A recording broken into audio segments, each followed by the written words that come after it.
तो भाई आखिर इन चुनाव के नतीजों को लेकर किसने क्या कहा? ममता बनर्जी से लेकर अरविंद केजरीवाल से लेकर अखिलेश यादव, जयराम रमेश, काफ़ी सारे लोगों के बयान अब निकल कर सामने आए हैं। कहीं ना कहीं ये जो ममता बनर्जी, अरविंद केजरीवाल, अखिलेश यादव हैं, ये लोग भी वो हैं जिनको कि कांग्रेस की इस जीत से थोड़ा बहुत दुख ज़रूर हुआ है, क्योंकि अब ये जो एक नेशनल चेहरा बनने की उम्मीद जता रहे थे उसको झटका लगेगा। दरअसल कर्नाटका विधानसभा चुनाव रिजल्ट पर पश्चिम बंगाल की मुख्यमंत्री और टीएमसी की अध्यक्ष ममता बनर्जी ने कहा कि परिवर्तन के पक्ष में निर्णायक जनादेश के लिए कर्नाटका के लोगों को मेरा सलाम। क्रूर, अधिनायकवादी और बहुसंख्यवादी राजनीति परस्त है। जब लोग बहुलता और लोकतांत्रिक ताकतों को जिताना चाहते हैं तो हावी होने के लिए कोई भी केंद्रीय डिज़ाइन उनकी सहजता को दबा नहीं सकता है। ये कहानी का नैतिक है कल के लिए सबक। वहीं कांग्रेस के लिए ये एक बड़ी जीत है। कांग्रेस नेता राहुल गांधी ने जीत के बाद कहा है कि कर्नाटका की जनता को, कार्यकर्ताओं को, नेताओं को और सभी नेताओं को जिन्होंने कर्नाटक में काम किया उन्हें बधाई देता हूं। दूसरी तरफ गरीब जनता की शक्ति थी। कांग्रेस पार्टी कर्नाटका में गरीबों के साथ थी। कर्नाटक ने यह बताया है कि मोहब्बत इस देश को अच्छी लगती है। कर्नाटक में नफरत की बाजार बंद हुई, मोहब्बत की दुकान खुल रही। कर्नाटक के विधानसभा चुनाव के नतीजों पर कांग्रेस के वरिष्ठ नेता दिग्विजय सिंह ने खुशी जाहिर करते हुए भारतीय जनता पार्टी पर तंज कसा है। दिग्विजय सिंह बोले, कर्नाटका में कोई सिंधिया नहीं है, वहाँ मजबूत कांग्रेसी हैं। कांग्रेस नेता बोले कि इनके प्लान बी का मतलब यह है कि खरीद फरोख्त। इनके पास उद्योगपतियों का दिया हुआ दुनिया भर का पैसा है। अडानी का 20,000 करोड़ जिसका कोई अता पता नहीं है, उसमें से ये 1,000 करोड़ रुपए खर्च कर भी देंगे तो भी इन्हें कर्नाटका में कोई सिंधिया नहीं मिलेगा। यहाँ मजबूत कांग्रेसी हैं। दिग्विजय सिंह बोले कि कर्नाटका में जीत से मध्य प्रदेश में भी उम्मीद पैदा हो गई। पार्टी महासचिव जयराम रमेश ने यह भी दावा किया कि भारतीय जनता पार्टी मतलब कि भाजपा ने अपने चुनाव अभियान को प्रधानमंत्री मोदी पर जनमत संग्रह के रूप में तब्दील कर दिया था, लेकिन उसके इस प्रयास को जनता ने ठुकरा दिया। उन्होंने ट्वीट किया कि कर्नाटका में यह तय हो गया है कि कांग्रेस की जीत और प्रधानमंत्री की इस बार हार हुई। बीजेपी ने अपने चुनाव प्रचार को प्रधानमंत्री पर जनमत संग्रह का रूप दे दिया था और राज्य को उनका आशीर्वाद मिलने पर केंद्रित कर दिया था। इसे जनता ने सीधे तौर पर खारिज कर दिया।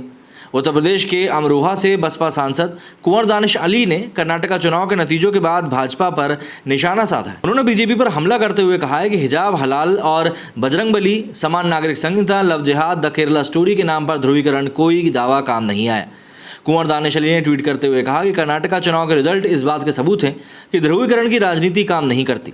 कर्नाटक की जनता ने सांप्रदायिक सोच को सिरे से नकार दिया। अब देश की बारी है। 2024 में ऐसे ही जनादेश की आशा है। गौरतलब है कि कर्नाटका चुनाव के रुझानों ने इस बात पर मुहर लगा दी है कि कांग्रेस की पूर्ण बहुमत के साथ सरकार बनने वाली है। मालूम हो कि 1985 से आज तक कर्नाटका में कोई भी सत्तारूढ़ दल दोबारा से सत्ता पर काबिज नहीं हो पाया है।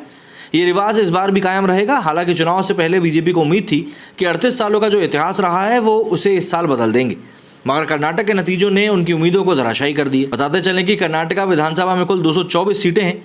यहाँ पूर्ण बहुमत की सरकार बनाने के लिए 113 सीटों का जादुई आंकड़ा पार करना पड़ता है। 2018 विधानसभा चुनाव में कांग्रेस को 80 सीटें और जेडीएस को 37 सीटें मिली थी। दोनों ने मिलकर तब सरकार बनाई थी, लेकिन ये सरकार बीच में टूट गई। तब बीजेपी ने 104 सीटों पर जीत दर्ज करी थी। महाराष्ट्र के पूर्व मंत्री, शिवसेना यूबीटी के नेता आदित्य ठाकरे की प्रतिक्रिया भी सामने आई। उन्होंने कांग्रेस को इस जीत के लिए बधाई दी है। आदित्य ठाकरे ने कहा कि कर्नाटक की तरह ही महाराष्ट्र की जनता गदर की इस हुकूमत को उसकी जगह दिखाएगी। पहले ही मौके पर हमें चुनाव में वोट डालने का मौका मिलेगा।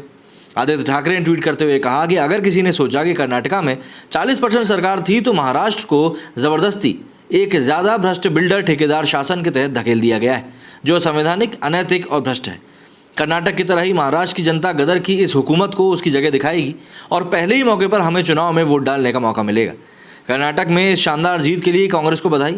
लोगों ने दिखा दिया है कि वे शांति, प्रेम और भ्रष्ट प्रशासन के खिलाफ वोट करेंगे।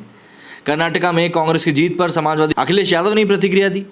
दीगर है कि रुझानों के नतीजे में कांग्रेस कर्नाटका में सरकार बनाती हुई दिख रही है। कर्नाटक में कांग्रेस की जीत पर अखिलेश ने लिखा है कि कर्नाटका का संदेश ये है कि भाजपा की नकारात्मकता, सांप्रदायिक, भ्रष्टाचारी, अमीरोन्मुखी, महिला युवा विरोधी, सामाजिक बंटवारे, झूठे प्रचार वाली, व्यक्तित्ववादी राजनीति का अंतकाल शुरू हो गया है।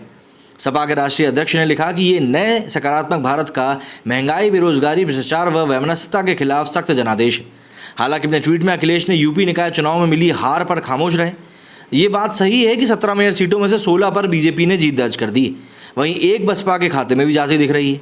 उधर कांग्रेस ने कर्नाटका विधानसभा चुनाव के अब तक के रुझानों में निर्णायक बढ़त हासिल करने के बाद शनिवार को कहा कि राज्य में उसकी जीत और प्रधानमंत्री नरेंद्र मोदी की हार हुई। तो भाई इस तरह के कुछ रिएक्शंस हैं जो कि निकल कर सामने आ रहे हैं। हालांकि अखिलेश यादव से उनकी हार पर भी हम कुछ ना कुछ बात जरूर उम्मीद कर रहे थे, लेकिन वो कुछ अभी बात आई नहीं।